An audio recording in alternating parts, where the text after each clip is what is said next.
Hello everyone and welcome here again in my YouTube channel. So it's been a long time na nakapag-vlog ako because I have tawag nito, pinagbawalan muna ako because of some personal reason. So medyo kasi yung mga in-laws ko, lalo na yung asawa ko, ay mga sensitive. So, laylo muna tayo. At ngayon nga, napag-isipan ko na bumalik na lang ulit sa pagbibilag. Hindi for money earnings or anything. Pang remembrance lang. Kasi dito kasi sa Red Apps, hindi siya basta-basta. I think hindi to basta-basta magsa-shutdown. So, it's a one way for me para para yung baga, it's one way para ma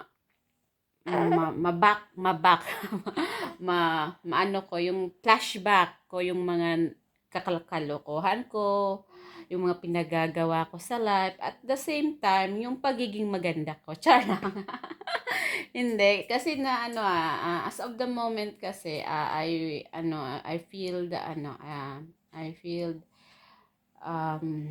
homesick yung ika nga. So today, mark the day.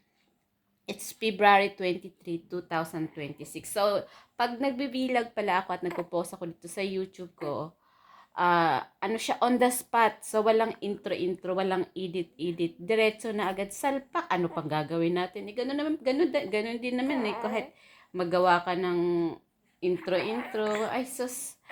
Ano lang yan, dagdag oras lang yan. So, as of the moment, ito nga pala, ito pala ang aking bagong baby. Yes, that's my second baby. At ano pa siya, tawag nito, girl. Yes, she's a girl, and as of today, um, 7 weeks. I think 7 weeks pa to siya. Yes, 7 weeks. So, medyo late nga lang yung upload ko, no? Kasi hindi ako nakapag-upload doon sa hospital moment ko, delivery moment. But I think and I guess, may mga photos naman ako, may mga videos, short videos. So, siguro, kung hindi ako tatama rin, i-upload ko siya. Pero, ang mahalaga is may mga moments ako. So, ito na nga siya. Nasa,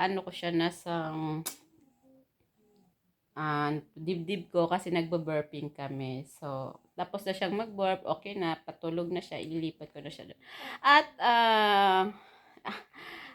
tawag nito, tawag nga nito, looking for my firstborn. Ayun siya. Subukan natin kung pwede nating maback to. So, hindi ko pala siya mabuksan. Ito na po siya. Yan. Hi! Say hi! Hi! Yan ang aking firstborn. At kung makikita nyo is wala kaming mga ayos-ayos kasi ganito po talaga kami.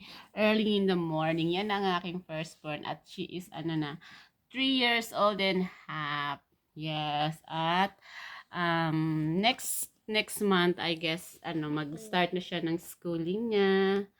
At yun na nga, medyo magiging iba na ang aming takbo sa buhay. So, kaya nag-start na ako ng vlog kasi gusto kong yung mga achievements na namin. Hindi everyday, hindi weekly, as lang, kumbaga parang kung may chance lang, ganun, di ba? So, say hi! It's me! Say hi. Hindi ko pa nga po pala siya i-speak ng English or ng dialect ko. Pero ang nasa isip ko is hihintayin ko muna siyang mag-school. So, at medyo yung lang, pag naka-school na siya yun, na kami ng ibang language. Magda-divert na kami. dun sa Polish language, English language, at saka simple Tagalog lang. So, ito lang po ang update namin for today. At salamat sa inyong pakikinig at pakikipagchismisan. Hanggang sa muli, salamat. This is Hello Milods. Bye-bye!